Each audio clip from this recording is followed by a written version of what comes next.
Thy name, thy kingdom come, thy will be done in earth as it is in heaven. Give us this day our daily bread, and forgive us our debts as we forgive our debtors. Lead us not into temptation, but deliver us from evil. For thine is the kingdom, the power, and the glory forever. Amen.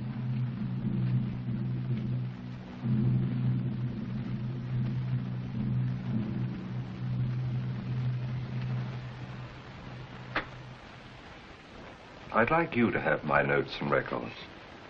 Of all the newspapers, yours was the only one which was fair to me. Thanks, Doctor.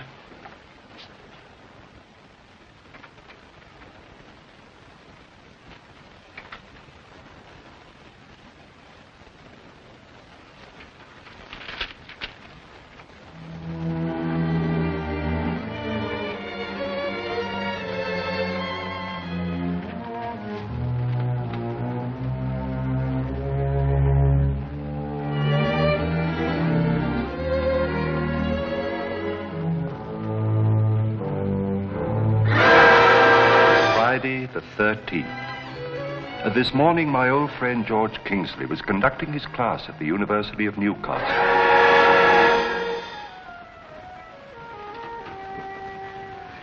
And in 1547, Sir Joshua Peachtree wrote, "Thou who breakest glass will find fate can be, oh, most unkind. Under ladder walkest thee, most unlucky thou wilt be. Each dread Friday do take care, else thou fallest down a stair." And with that little epic, Sir Joshua proved that he was a poet of the first rank. In fact, I should say he possibly was the rankest poet that England ever turned. Just a moment, please, just a moment.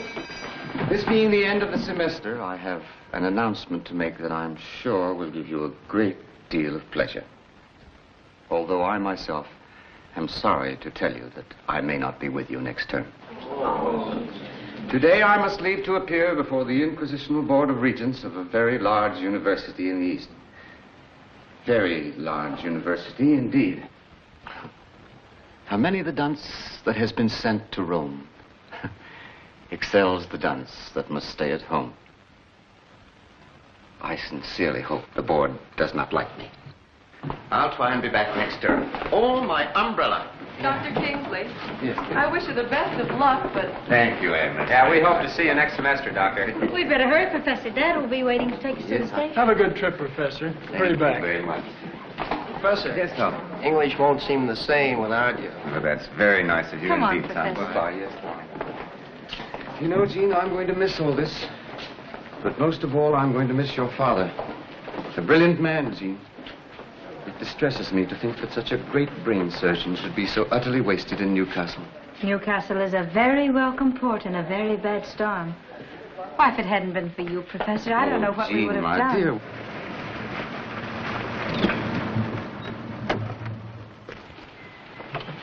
Well, Margaret, you don't know how sorry I am to see you and George leave. You've befriended Jean and me in so many ways since we came to live here. We're going to miss you too, Ernst. Thank you, Margaret. Here they are. Hello, darling. Hello, Margaret. Ernst, if I could only drive, I'd never impose on you like this. It's a pleasure, George. It's rather a mixed one, you know. We hate to see you go. Hello, Dad. Oh, I knew I'd forgotten something. As usual. What now? Ernst, would you mind stopping at the students' cleaning shop? My one and only hat is there. And a professor must have dignity when he goes to the city, mustn't he?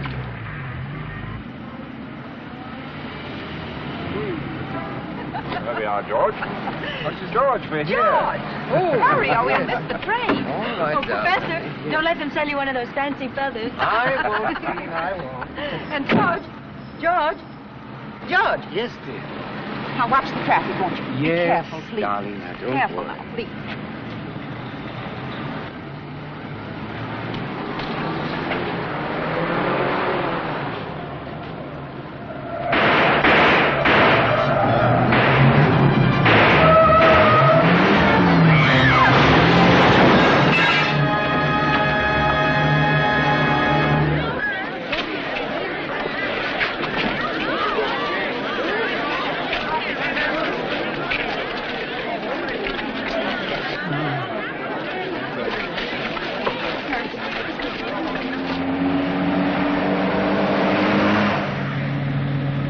Canon now belongs to the history of crime. Past tense. So what about our dough? We ain't got it back yet. Yeah. How about it? Mr. DeVore, it would have been poor business to kill Red unless I knew how to locate the money. Turn back to the city.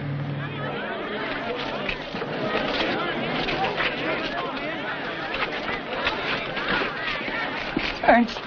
He's going to be all right, my dear. Now, you go home with Jean and I'll call you later. We'll be waiting, Dad. Come on.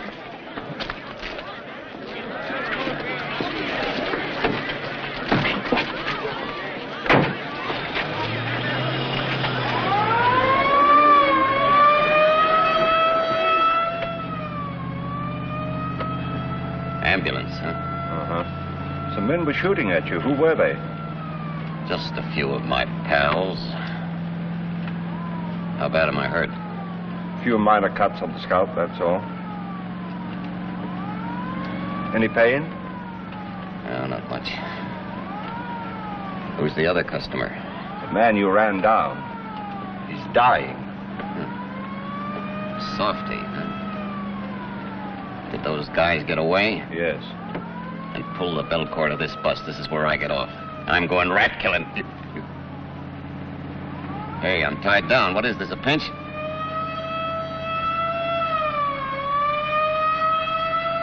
Turn that thing off. I can't stand it. It's driving me crazy.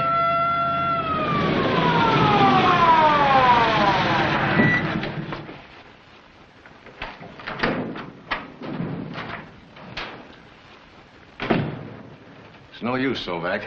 Kingsley has compound frontal and parietal fracture and severe concussion of the cerebrum. Just a matter of hours or minutes.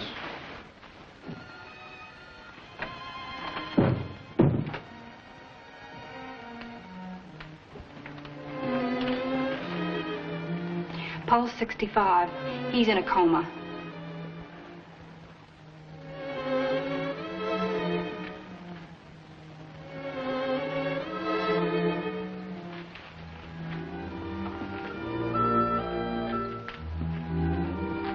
All right, nurse, you can go. I'll stay. What's the matter with me, Doc?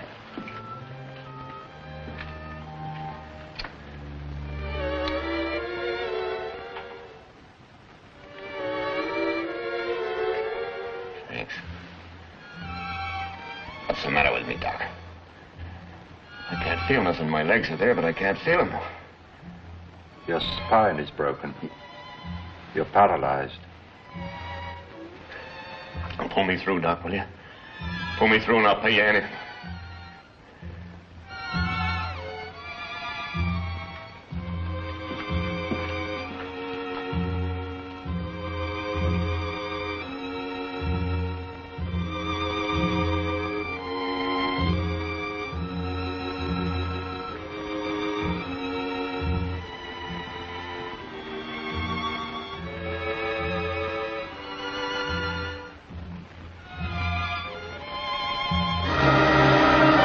The only possible way to save George Kingsley's life is by a brain transplantation, an operation I performed successfully on animals. This is a dangerous and illegal operation, but a chance to make a great scientific discovery and perhaps save my friend's life.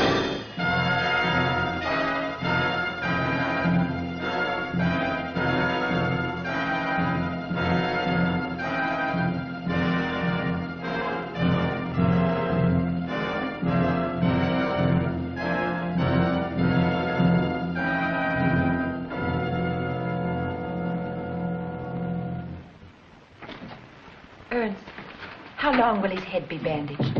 Oh, not long now. Dr. Sauvak, Yes? two gentlemen want to see you. Who are they? They are detectives, I believe. I'll see them.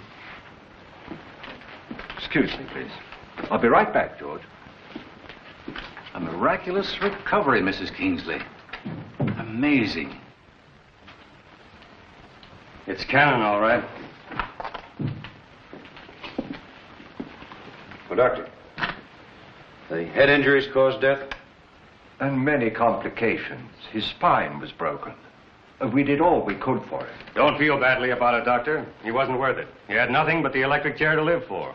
Did he say anything before he died? About money, for instance? Not that I know of.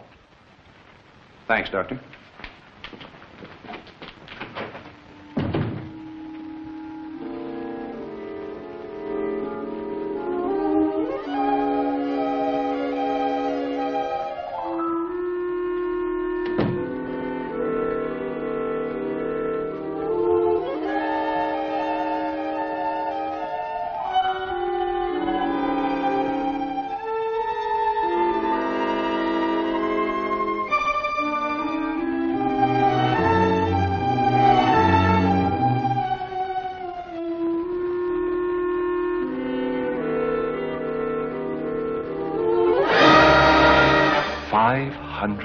$500,000. With that money, I could build my own laboratory and continue with my experiments.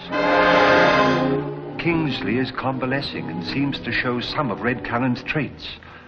Does the Cannon brain in Kingsley's head retain the knowledge of the hidden money?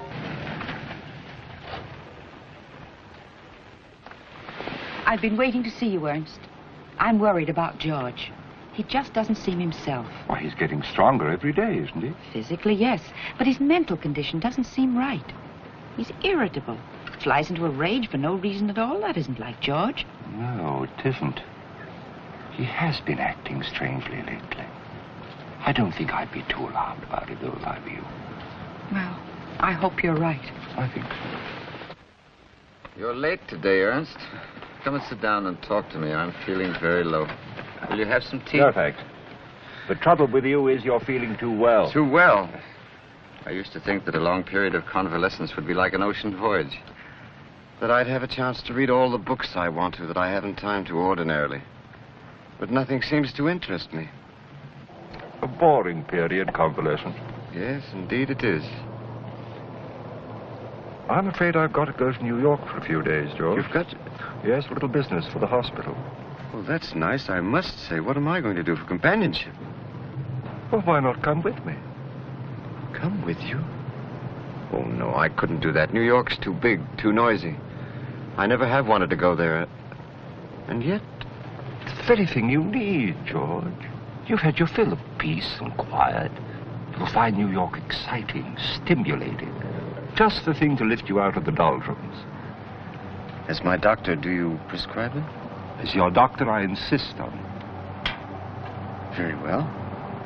I'll tell Margaret to pack. Oh, no, George, let's go alone. Alone? In New York without Margaret? What you need is a radical change. Well, perhaps you're right, Ernst. I've been like a bear lately. I'm quite sure she'd be glad to be rid of me for a time. New York. New York, I wonder...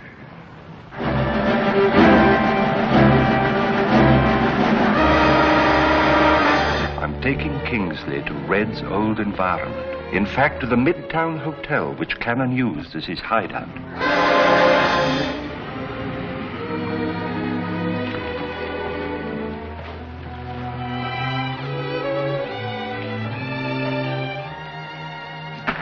Good afternoon, gentlemen. We'd like adjoining rooms. Yes. 505 and 506, if they're available, are they? Well, yes, they're available. Thank you. You've been with us before, sir? Why, no, of course not. But I like a corner room with 3 windows and a fire escape.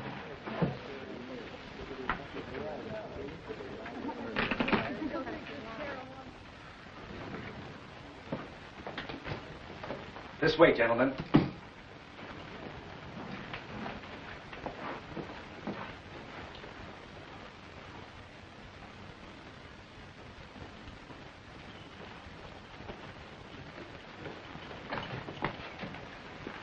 Well.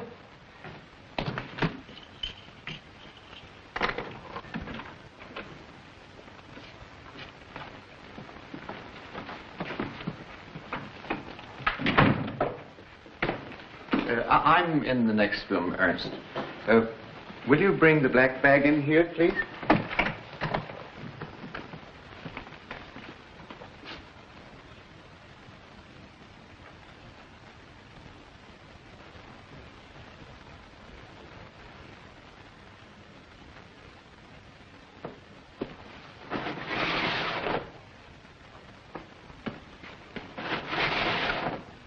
You sure picked the room with a history, Mr. Kingsley. Oh, really?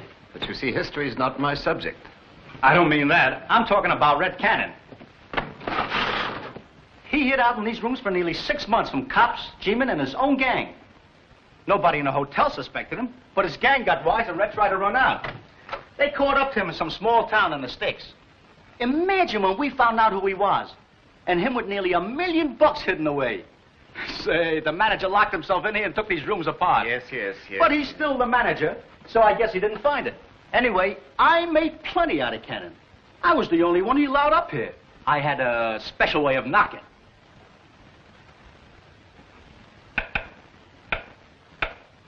Yes, sir. That's it. Thanks.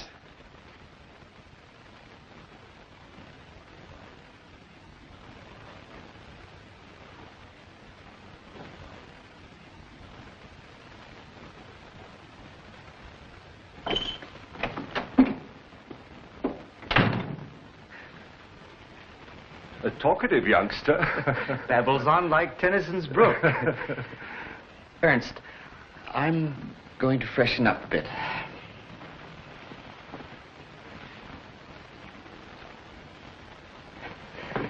And then let's go out. Let's do the town. You know what I mean. A good dinner and perhaps a bottle of wine. Splendid, George. I'll get changed and then we'll go. I chatter as I flow to join the brimming river. For men may come and men may go, but I go on forever.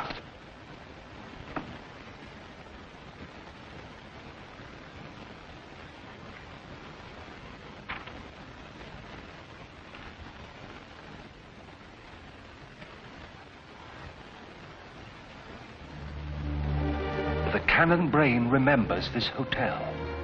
Will it also remember Red's friends? Miller, Kane, DeVore, and Marnie. I'm taking Kingsley to the Club Royale where he'll see Sonny Rogers, Cannon's former sweetheart. My kisses captured your lips, but never reached your heart. Last night I you loved me dearly. And I was old-fashioned. George, I'm ready for anything. Do. Yes, sir. But now you're as far as the tiniest star. I find the singer rather interesting, don't you, George? Who is she, Ernst? I seem to know her. Could she be one of my former students?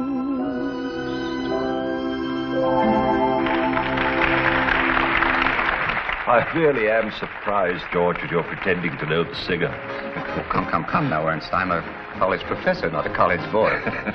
All these people here on pleasure bent. And pleasure brings as surely in her train remorse and sorrow and vindictive pain, as William Cowper says.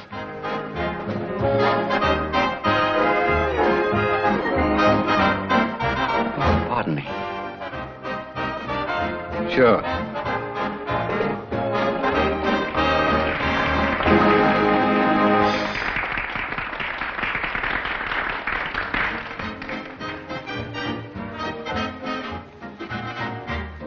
Why, what's wrong, George?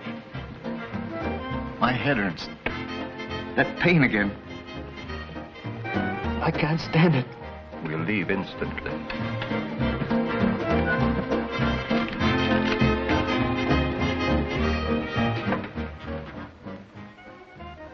Yes? Yes, the next train leaves at noon. Do you wish me to make a reservation? Yes, please. And send up a boy to help me pack, will you?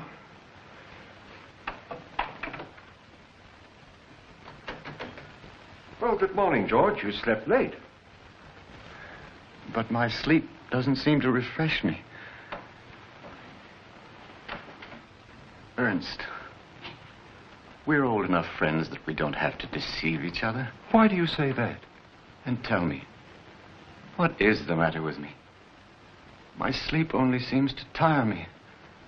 And I'm haunted by the most horrible dreams. A perfectly normal reaction to the shock of your accident, George. Come in.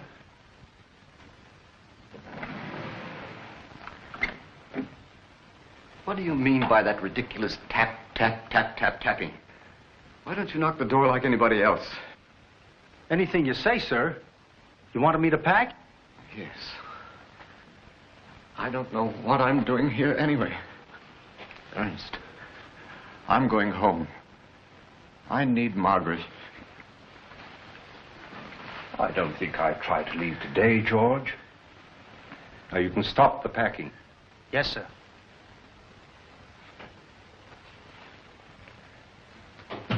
I don't think you're well enough to travel. Now, let's wait and see how you feel tomorrow.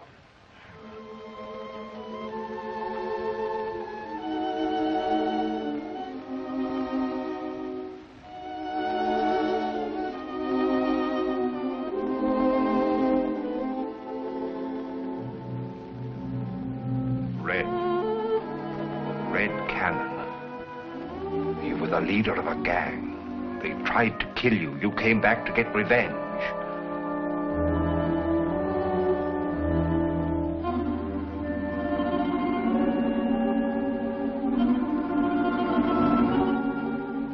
Red,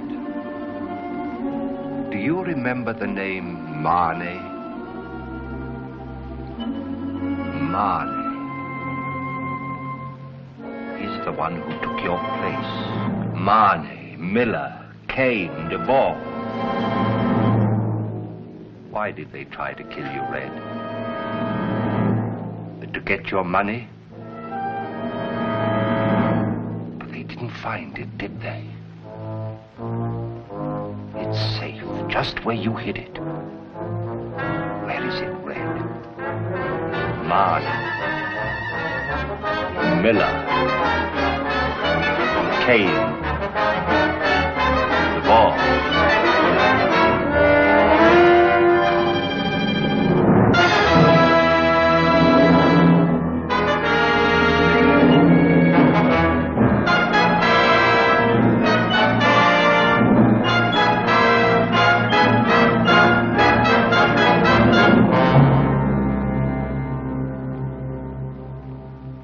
hotel.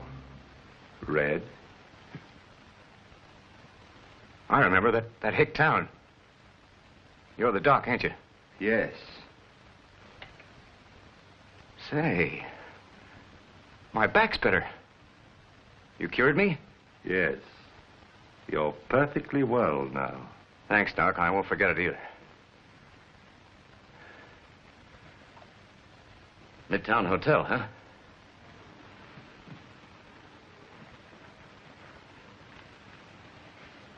How'd I get here? You asked me to bring you. I must have been out of my head. Like every copper in town will be looking for me. I've got something to tell you, Red. Oh, yeah? What? You were smashed up in an accident, you remember? I had to operate to give you another body. You had to do what? What are you talking about?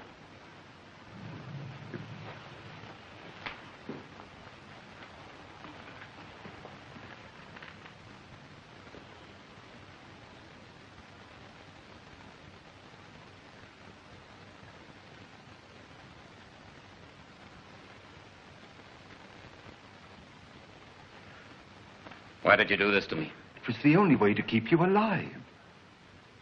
Oh.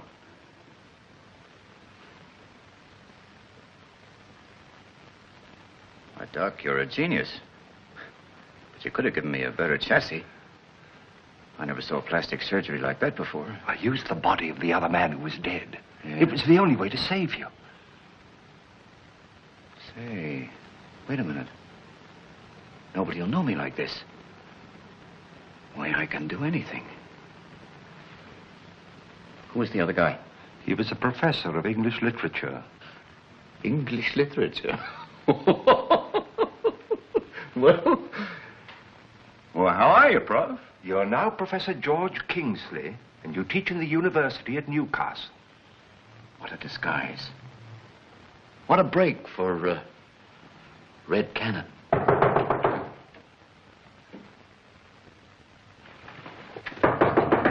Come in. Telegram, sir. Thank you. Hey, what is... Next time you do as you're told. When you come to my room, knock like this.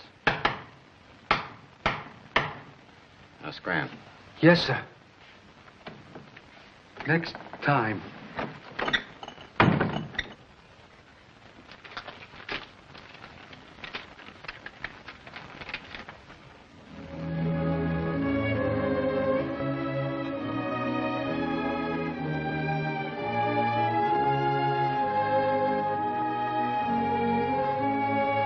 Red, I think...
Good morning, sir. I'll take them.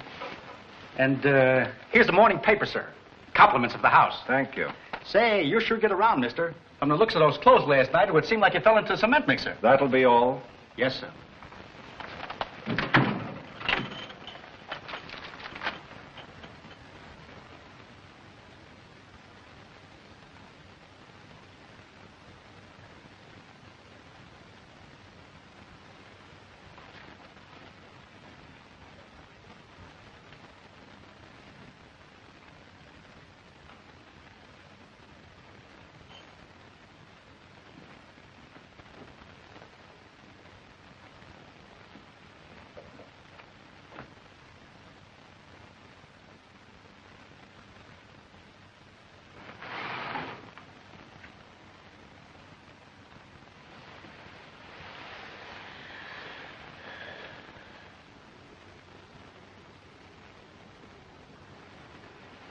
Morning?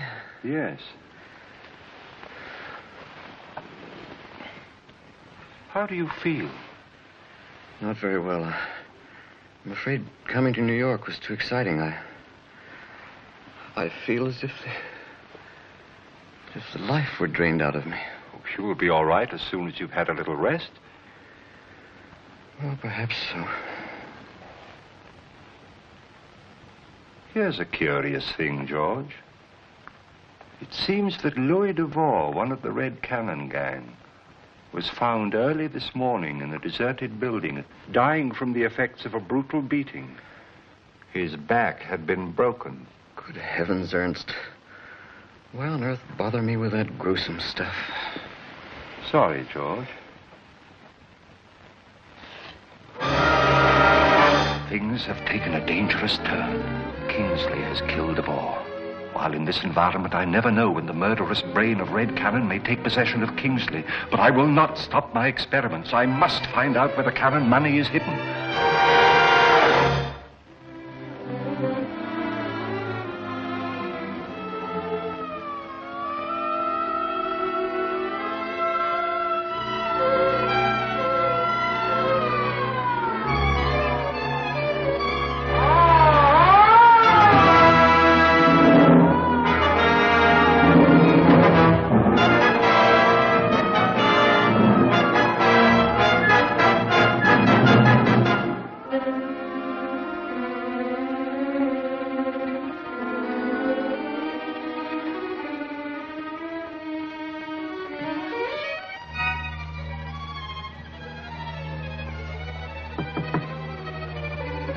Ready, George?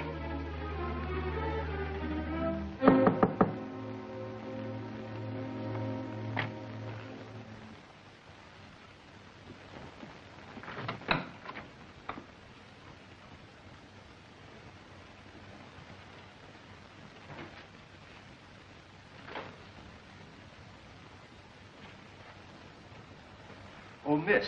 Yes, sir? I wonder if you'd be kind enough to open my friend's door for me. I'm a little worried about him. He hasn't been very well. Yes, sir. I ain't been feeling so well myself lately.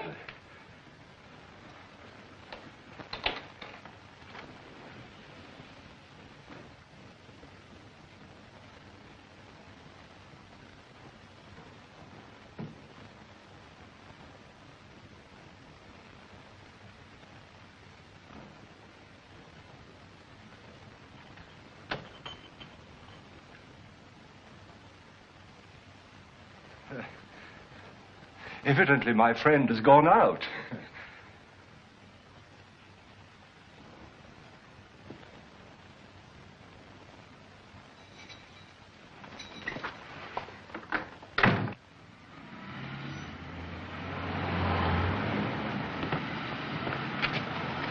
You can wait for me.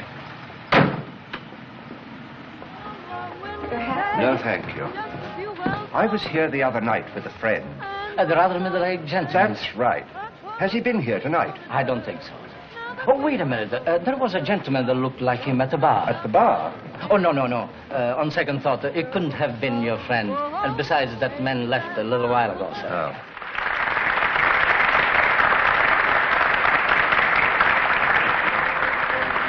I don't think Stanley was pleased to see us. Why are we wasting time fooling around here? Didn't you see that newspaper picture of Duval's battered body?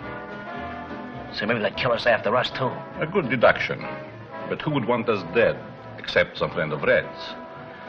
And who would know about Red Cannon's friends better than Sonny? That's right.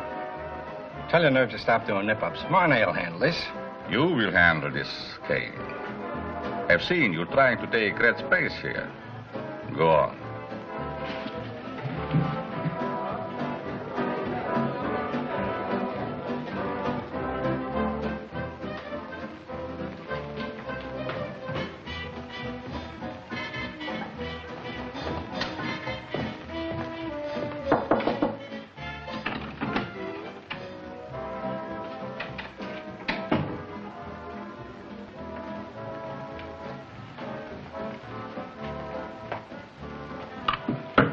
I didn't have any part of DeVore's killing. Nobody said you did. And everything's just lovely. I'd like to see you at your apartment after you get through. Maybe if we put together what you know about Red and what I know, it'll add up to some money. Say, if I knew anything about $500,000, do you think I'd be working in this joint? We'll go over all that later. Like it? Sure. It's yours. Tonight.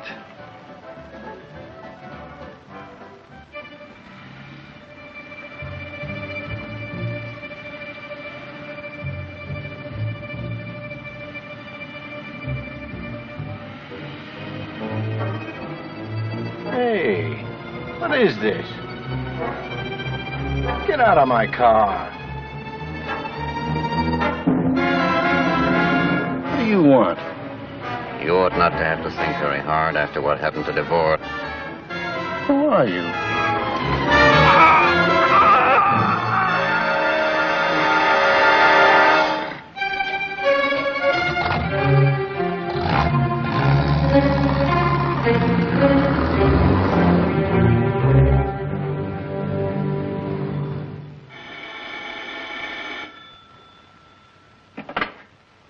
Hello, Bill.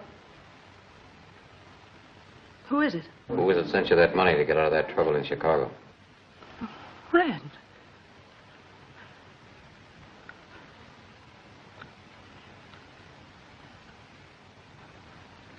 You're alive? Oh, yes. I'll be right up.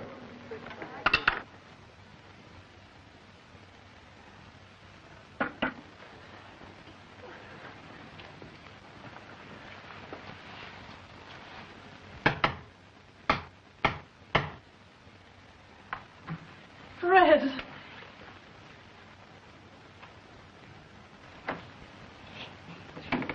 Well, of all the... Don't speak.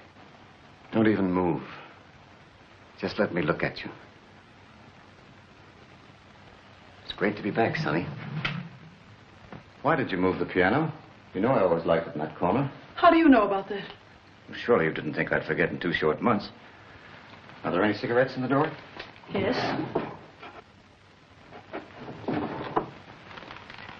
You look good, darling. Come on, let's have a drink.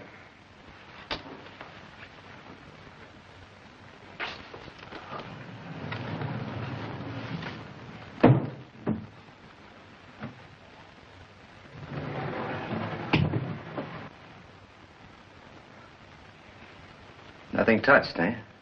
Good girl.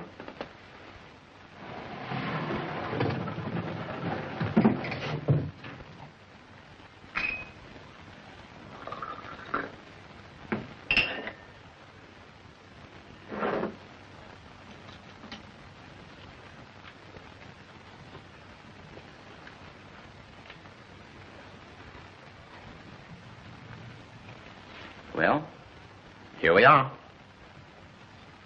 How do you like the trimmings?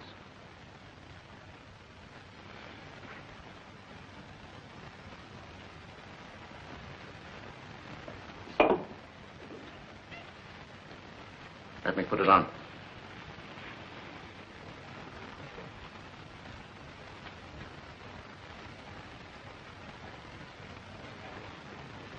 How did you get it? Just picked it up. Well, you don't seem very glad to see me. You're afraid. What are you afraid of? I'm not afraid. Red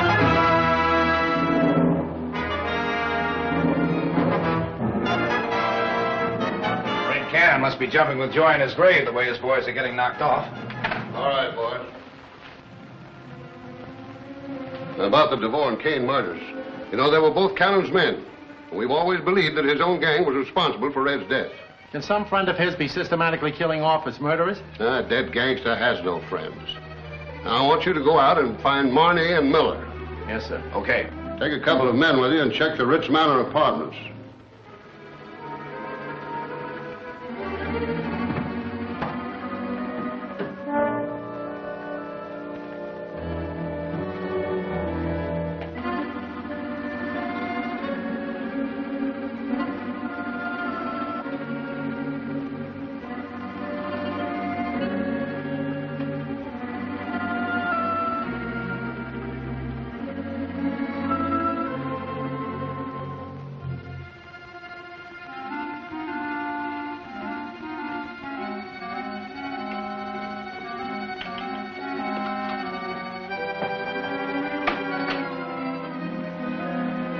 You're sure this is Marley's apartment?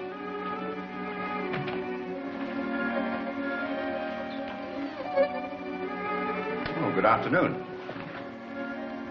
I'm sorry, but Mr. Marney is not at home. Do you mind if we wait for him? Not at all. Are you a friend of Mr. Marney? In a way, I'm just waiting till he comes back. Who are you? What? We're from police headquarters. Oh, I see. My name is Kingsley. I'm a professor of English at the University of Newcastle. From Newcastle? Yes. You the professor was hit the time Red Cannon was killed? That's right. What business could you have with Marney? You better come along with us and explain that to the DA.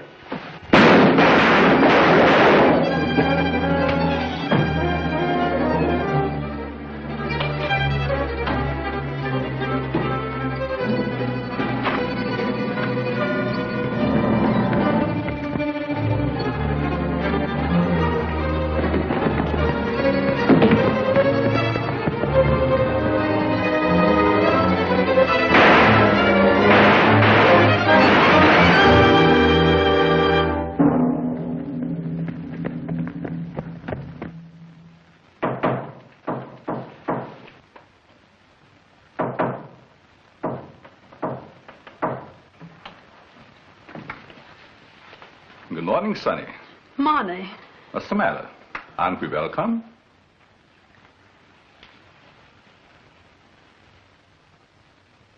So Kane was here last night. Well, I had a date with him, but he didn't show up. The police found his body this morning, strangled. Yeah, and his back was broken, just like DeVore's. Well, I don't know anything about it. No, if Kane wasn't here, where did you get that watch? Well, I expected him, but somebody else came and gave me the watch. Who? He said he was Red Cannon. What did you drive up in? A hearse? Try again. And be a little more believable. Hey, Red was here. Look. Red always killed his cigarettes this way. Now, you've got to be alive to do that. Red's been dead since 2 months. That's what I thought. But last night this man came here, and he didn't look like Red, but... This is the first thing he did when he came in. He knew everything that only Red knew. He even acted and talked like Red. Probably somebody Red coached carefully. Somebody from that hick town who got close to him before he died. If he knows so much, he may know where Red hid the money. That will be his payoff. He gets Red's money for killing all of us. Where does he live? I suppose you're going to say room 505 at the Midtown.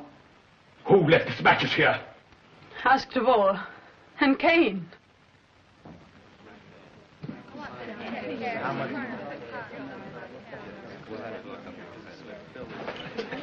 Thank you. Any word of Professor Kingsley? Nothing, Doctor.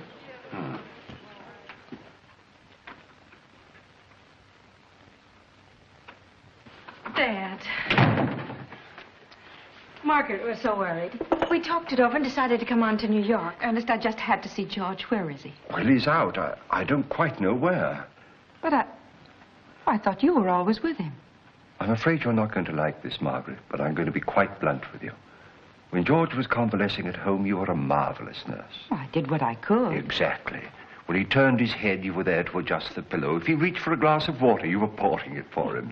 Sorry, I couldn't have done more. But that was just the trouble. If you'd kept it up, you'd have been a permanent invalid. Well, why didn't you tell me? Oh, naturally, I didn't want to hurt your feelings. And fortunately, George himself rebelled in time. And that's why you brought him to New York alone with you. Of course, my dear. He had to have a change. Has it helped? Is he better? Yes, he is, but we must still be careful. Now, I suggest that you allow him to remain here till he's perfectly ready to go home of his own accord. And don't try to see him. Oh, but... Now, you and Jean go up to your rooms and get some rest and take the first train out for Newcastle in the morning, huh?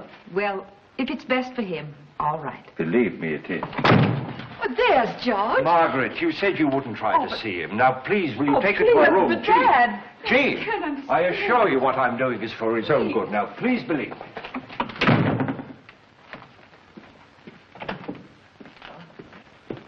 Who were the women? Never mind that. Why, what's happened to your shoulder? I got nicked. Who were those women? My daughter and your wife. My what? Oh, Kingsley's, huh? Well, get him out of here. I don't want any dames around here. Let me see. You've been shot. Yeah. Fix it up, will you? How'd you get it? The coppers shot me. It's only a scratch. How'd you get it? Well, don't ride me. It's your fault anyway. Mine? Yeah. You told me to use this Kingsley gag. Well, I pulled it and it didn't work. Where were you? In Marnie's apartment. They tried to question Professor Kingsley and I wouldn't stand for it. Killed them? Well, what do you think? Come on, get to work. You fool. They'll catch you before we get the money and... What money? What do you know about the money? Why, You know too much, Doc. Just a minute, Red. You kill me, what becomes of you? You think you're Red Cannon, don't you? But whose body are you wearing? Well, you told me... Exactly. George Kingsley's. Professor of English Literature at Newcastle. How'd you like to be George Kingsley for good? What do you mean? You're walking around in Kingsley's body, all right. But part of your brain is his, and you can't control it. That's not true. You killed DeVore. Last night, you murdered Kane in his car outside the club. I saw it. Remember? But do you remember how you woke up? In this very room, you woke as Kingsley. Complaining of nightmares, not knowing why you were here. I can't think. What's happened to my brain? I can't remember. Of course you can't. And if I hadn't forced you back into Red Cannon, you'd have gone to Newcastle as Kingsley for the rest of your life. Stop it. I can make you forget you ever were Red Cannon. Stop it, I tell you.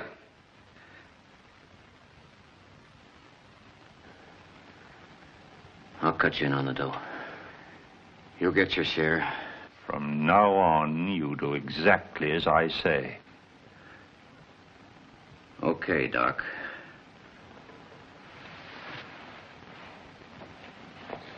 Now I'll fix that shoulder. It's no use, Jean. I'm not going home in the morning, not unless George goes with me. But you told Dad you... I don't care what I said. When George came in, your father practically ran me out of the room. He's trying to conceal something. No, Margaret. I'm going to see George now. And if Ernst tries to stop me, I'll call a New York doctor. Margaret, I'm sure you're worrying over nothing. But I'll go talk to Dad.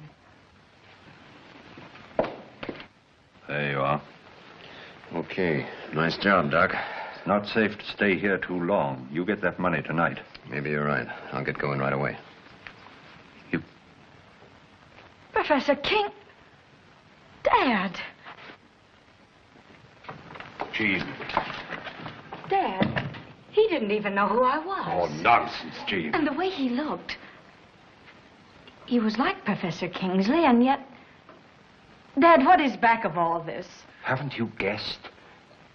The operation I performed was a brain transplantation. Then his brain... Is partly the brain of Red Cannon. Dad, your best friend. Oh, you couldn't. I saved his life, didn't I? Well, what's the good of that if you've turned him into a criminal? My only thought was to keep him alive, I swear it. But when I saw signs of the gradual awakening of the Cannon brain, I knew I'd made a great discovery for science. Cannon's a gangster, a murderer. All right. But in the meantime, I've proved what I always knew to be true. Transplanted human brain cells will live and function. What a triumph! Think of it. I'm not a scientist, Father. I can only see you destroying your best friend. Oh, it's too late to think of that. But you must. Think what you're doing to him and Margaret. Oh, he'll be all right. As soon as I get him back to Newcastle, he'll forget all about this. But I can't do that until... Until what? Until the experiment is completed. You've got to take him home tomorrow. Why? Because it's the only human thing to do. Margaret is suspicious. She threatens to call in a New York doctor, then the truth is bound to come out. Don't forget, Dad, you had no legal right to operate. It means prison. And every chance you might have had for a career in this country is lost.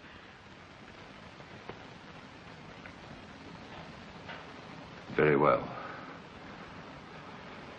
Tell Margaret we'll go back to Newcastle in the morning. I'll tell her.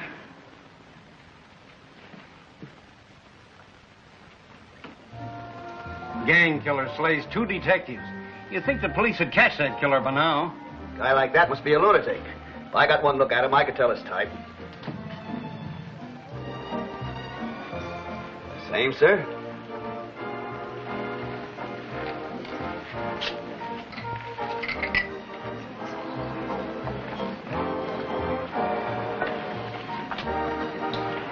Oh, hello, darling. I sent you a message. I was coming back to your dressing room. Run home and pack. Pack? Where are we going? South America, for a starter. Have we money enough? All the money in the world. Understand? All the money in the world. Let me have the keys to your car. I don't want any taxi drivers hanging around. Yes, sure. Hear from me in an hour, and I'll have everything we need. You ready? What do you think?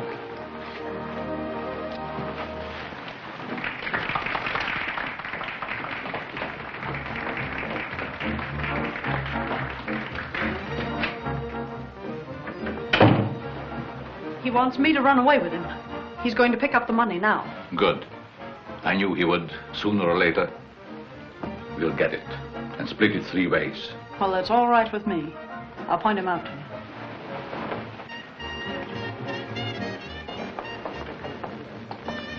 There he is at the bar, just getting up. He's taking my car.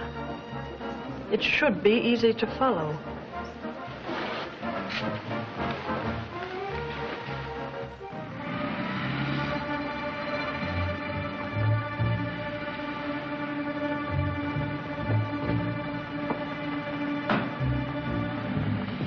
How do you figure this guy? The way Red got hit, he couldn't have told everything he knew before he died. I only know that Red is planted in a graveyard, and I'm not afraid of anyone else. And me neither. Only knowing this guy knows everything Red knew, and it gives me the creeps. He's leading us to $500,000.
We'll take that box. Go ahead and shoot if you want to dive 200 feet for it. The money is what we want. Hand it over, and we'll give you a break. Okay. Come and get it. Keep him covered.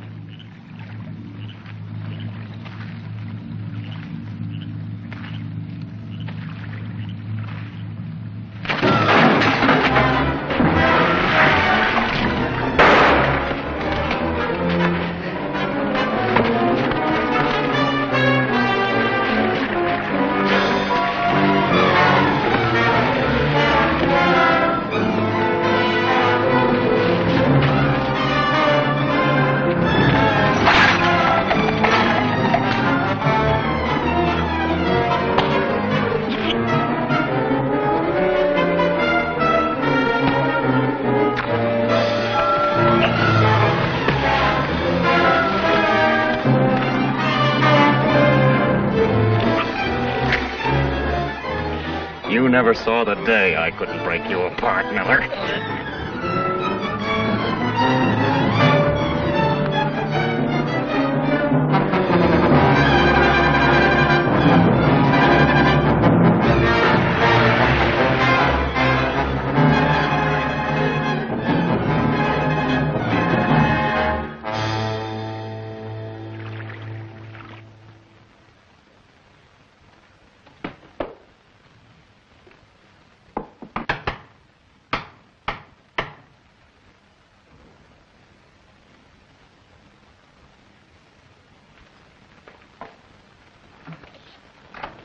What's happened? Where's Miller? Get me something to open this. Hurry.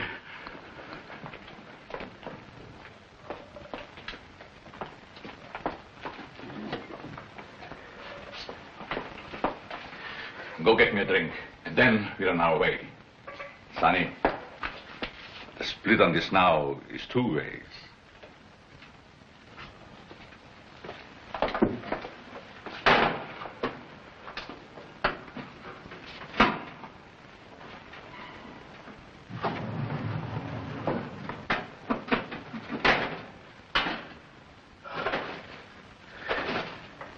Sonny.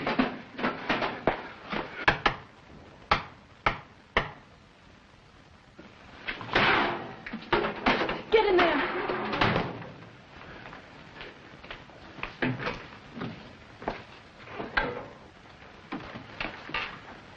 Oh, you're late. Where's Marley? I don't know. I haven't seen him. Why is the bar open? I was getting a drink. I was almost packed and just waiting for you. Well, why are you staring at me? What's happened to you? Marnie and Miller followed me from the nightclub. Now I know why you didn't want me to come back to your dressing room. They were there.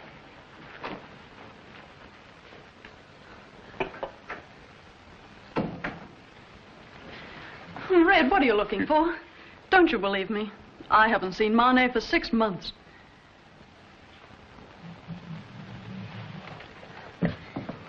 Fred, look at me.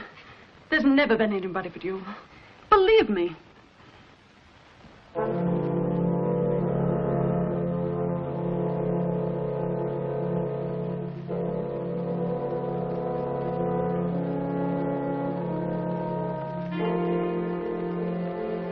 What were you saying?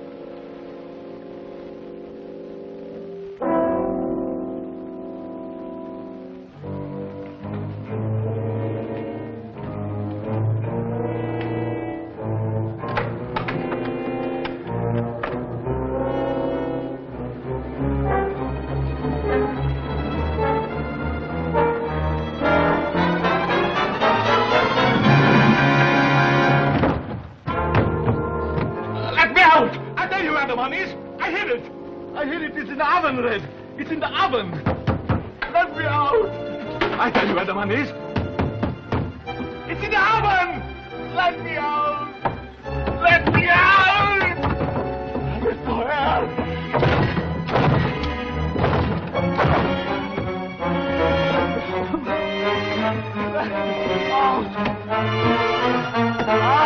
Please don't.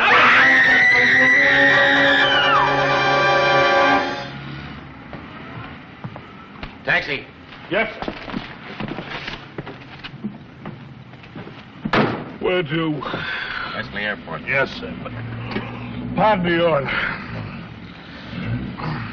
A hack driver that works all night shouldn't have kids. All night you work your heart out for the little woman and the little darling. All day long while you're trying to snatch 40 winks, the old lady slams the doors. The kids chase each other in out of the room. One kid jumps up on the bed, hops on your stomach. Daddy, tell me a story. Tell me a funny story. I knock him out of the bed. He screams. The old lady calls me a tramp. Home sweet home. I'll kill him. Shut up. I don't like gabby taxi drivers.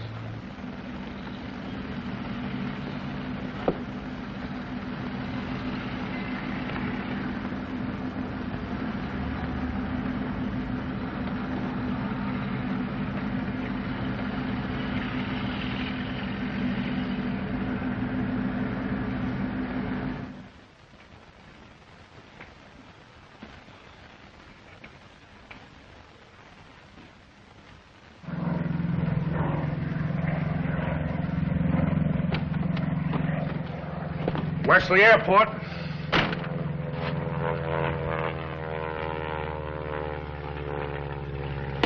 Wesley Airport.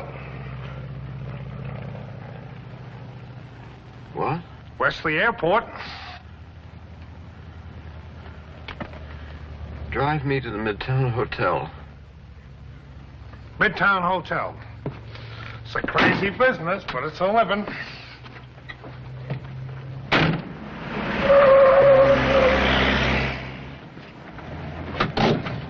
Midtown Hotel. 480. Thank you. Keep the change. Hey, you forgot your box.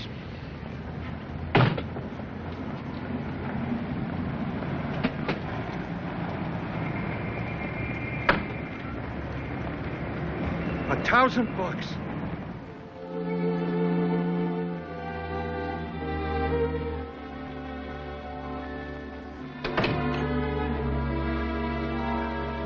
George. Ernst, something's happened to my mind. I found myself in a taxi, and I don't know how I got there.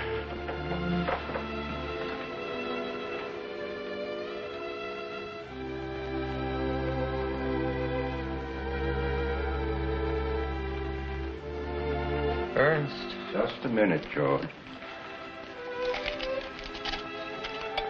You know, Margaret and Jean are here. Margaret? Here? Yes. Now, drink this.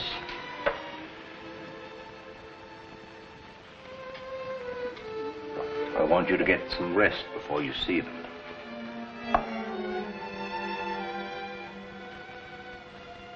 Now, don't worry about a thing.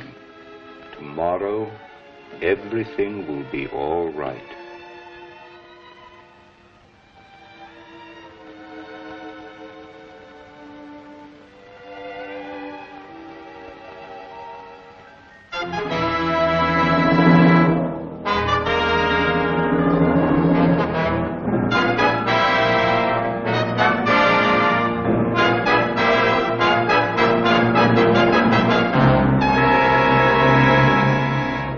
Enjoyed your visit, Mr. Kingsley. Yes, very much indeed, thank you. May I have the bill? Oh, no, George, allow me.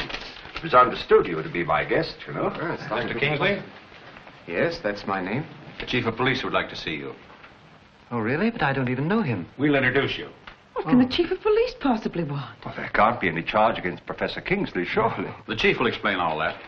Who are you? I'm his doctor. He's just recovering from an extremely serious illness. Come along. I'd like to go, too, if you don't mind. All right. Come on. Well, you go ahead to the station, dear. Yes, but George... No, it's all right. We'll meet you there. Goodbye.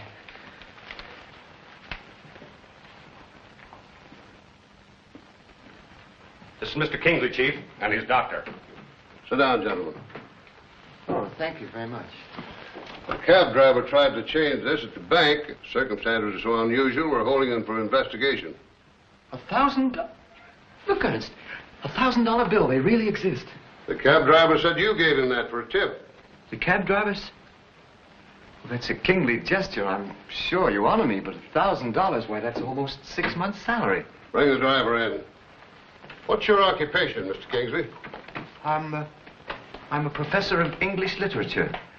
And I might add, a very underpaid professor. Come on. I gotta get out of here. I tell you, I gotta get out of here. In there. My wife will like having me staying in jail. Is this the man that gave you that $1,000 bill?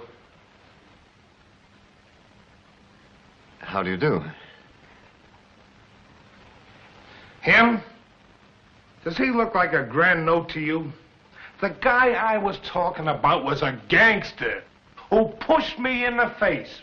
Can you imagine him pushing me in the face? Oh, no. That's all, Mr. Kingsley. Sorry to have inconvenienced you. Thanks for coming in. Thank you. We've barely time to catch the train, George. Yes. Back in Newcastle, the Red Cannon brain has become completely dormant. Kingsley has returned to his classroom. And now I can actually bring to a realization my plans for a great laboratory and give the world the benefit of my scientific knowledge. Thus, you see, the Elizabethan novel was a minor passing form and fed the drama of the period, which, I might add, devoured it avidly. I'm going to let you go a little early this afternoon. Early, but not immediately. And I'm quite sure you'll all be glad to hear that tomorrow we're going to have a quiz on the past 2 weeks' work.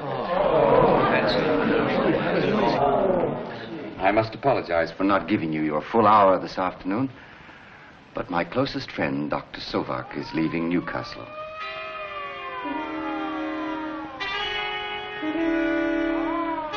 What was that? What is it? What's that noise? What is it? Why don't you answer me?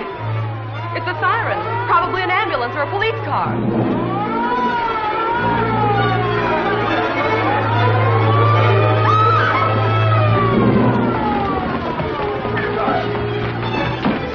Come on, maybe we can help you. What can we do?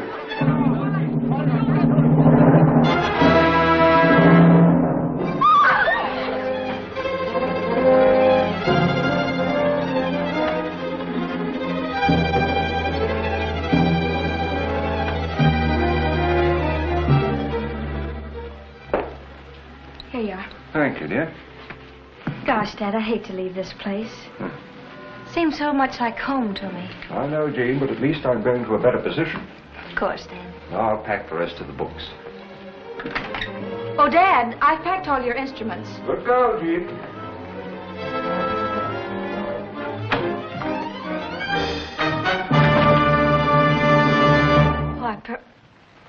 Where is he? Where's the doc? I want my dough. Where is it? You know where it is. You're sneaking away with it. What do you Yes, mean? you do. Tell me where it is. Dad! Stop it. Fred!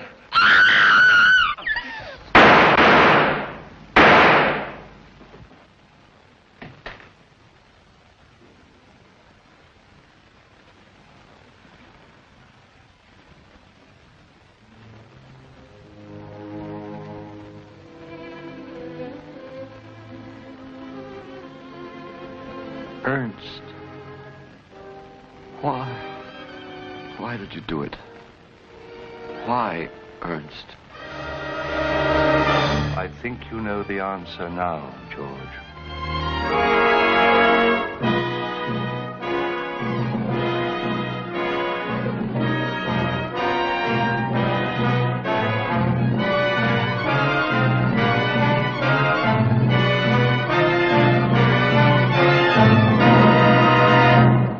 I pronounce this man dead.